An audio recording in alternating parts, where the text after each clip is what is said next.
Yang kedua, gaya hidup Kristiani di akhir zaman, yaitu menggunakan setiap kesempatan. Terambil di dalam Kisah Para Rasul pasal yang ke-21 ayat 1 sampai yang ke-7. Tuhan itu begitu baik.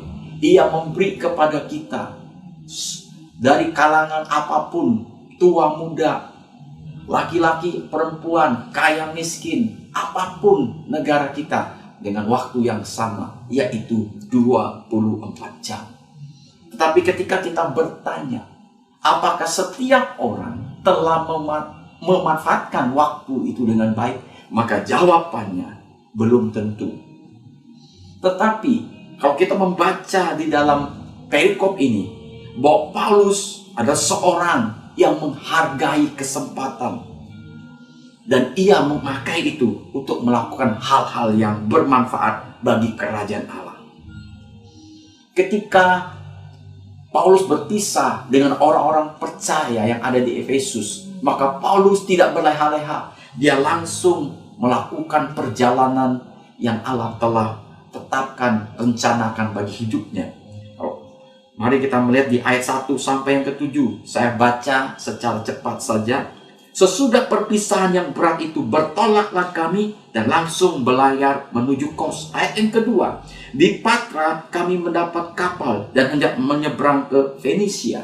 Ayat yang ketiga, kemudian tampak Siprus di sebelah kiri, tetapi kami melewatinya dan menuju ke Syria. Akhirnya tiba kami di Tirus. Ayat yang keempat, di situ kami mengunjungi murid-murid dan tinggal di situ 7 hari lamanya. Ayat yang kelima, tetapi setelah lewat waktunya, kami berangkat meneruskan perjalanan kami. Ayat yang keenam, sesudah meminta diri, kami naik kapal dan mereka pulang ke rumah. Ayat yang ketujuh, dari Tirus kami tiba di Ptolemais dan di situ berakhir pelayanan kami.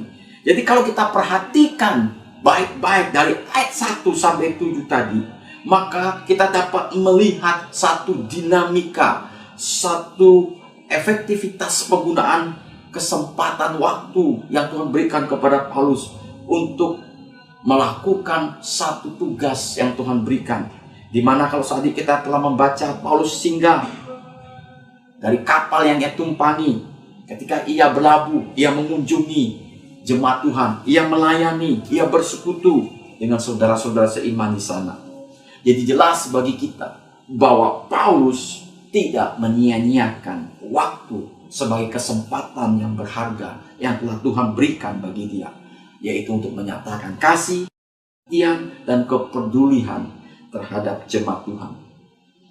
Bapak Ibu Saudara sekalian yang dikasihi oleh Tuhan, kita perlu memahami dengan baik bahwa hidup ini begitu singkat dan kesempatan tidak selalu ada.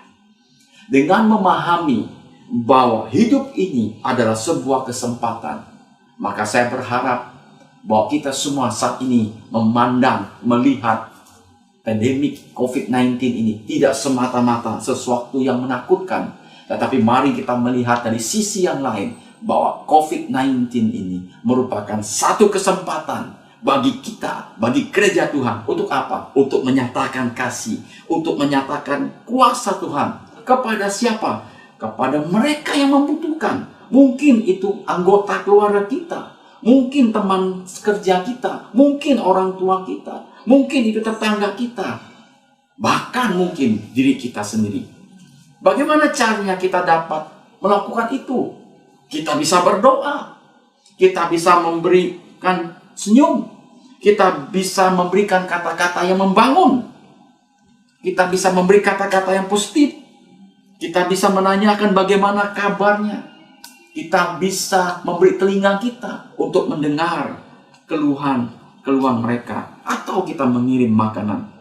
Memang saat ini kita dibatasi oleh protokol yang ada di negara kita, tetapi ada sarana lain yang dapat kita pakai. Kita bisa memakai WA, telepon, atau video call, atau yang lainnya. Semua tindakan tersebut seperti senyum, ya, memberi telinga untuk mendengar keluhan, sepertinya perkara sepele, perkara yang kecil. Tetapi saya ingin mengingatkan dan memberitahu kepada kita, ketika itu kita lakukan dengan tulus hati, dengan mengasihi Tuhan dan sesama, maka itu bukan hal yang sepele, tapi hal yang luar biasa. Sebuah kesaksian, kisah nyata, ya, terjadi di London, yaitu di Manchester. Ada seorang anak muda bernama Adam.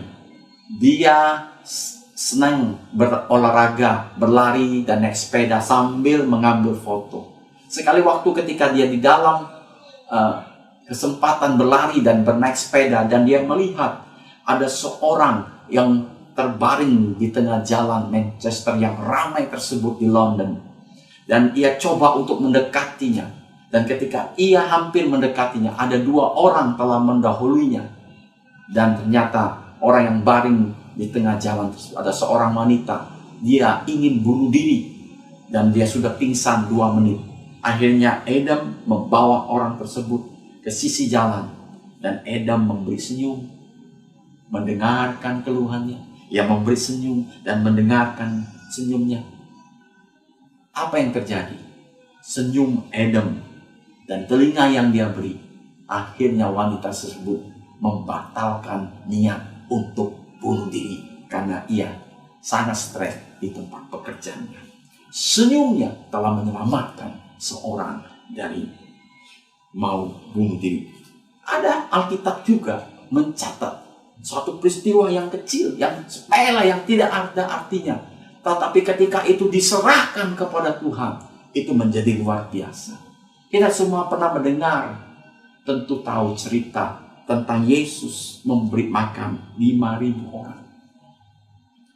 Pada waktu itu semua tempat tidak ada untuk menyediakan makan 5.000 orang. Yang ada hanya 5 ketuk roti dan 2 ekor ikan. Apa artinya dengan 5.000 orang? Itu pun belum termasuk wanita dan anak-anak. Tidak ada artinya, bukan? Itu kecil. Tapi saudara perhatikan, di dalam Matius pasal 14 ayat yang ke-18, Yesus berkata, "Bawalah kemari kepadaku." Dan diserahkan 5 ketuk roti dan 2 ekor ikan itu. Yesus memegang dan mengangkat tangan untuk mengucapkan doa berkat atasnya. Apa yang terjadi setelah itu? Itu dibagi-bagikan kepada orang banyak. Semuanya tercukupi. Semuanya merasa kenyang. Bahkan ada sisa 12 baku. Ini memberitahu kepada kita, tidak ada satu perkara yang kecil. Apapun kalau kita serahkan kepada Tuhan, Allah dapat memakainya, Allah dapat memberkatinya. Oleh sebab itu, jikalau engkau ingin memberi senyum, doakan Tuhan, pakai senyum saya untuk menyelamatkan orang. Kalau engkau punya ide, berdoa, Tuhan urapi pakai ide saya untuk sesuatu yang besar bagi kemuliaan-Mu. Dan banyak hal yang lainnya. Jadi, Bapak Ibu Saudara sekalian, tidak ada perbuatan kecil atau tindakan sederhana kalau kita melibatkan Tuhan, pasti akan berdampak besar. Haleluya. Amin. Mengingat hidup ini begitu singkat dan kesempatan tidak selalu ada. Oleh sebab itu Bapak Ibu Saudara, mari kita menjadi orang yang bijak, yaitu bijak memanfaatkan waktu yang diberikan Tuhan dengan sebaik-baiknya. Untuk apa? Untuk memberitakan Injil, untuk menyatakan kepedulian dan kasih kepada mereka yang membutuhkan. Seperti nasihat Rasul Paulus kepada jemaat di Kolose, saya percaya juga ini merupakan nasihat bagi kita hari ini, yaitu di Kolose 4 ayat yang ke-5. Di dalam hubungan kalian dengan orang-orang yang tidak percaya, hendaklah kalian hidup bijaksana dan memakai setiap kesempatan dengan sebaik-baiknya.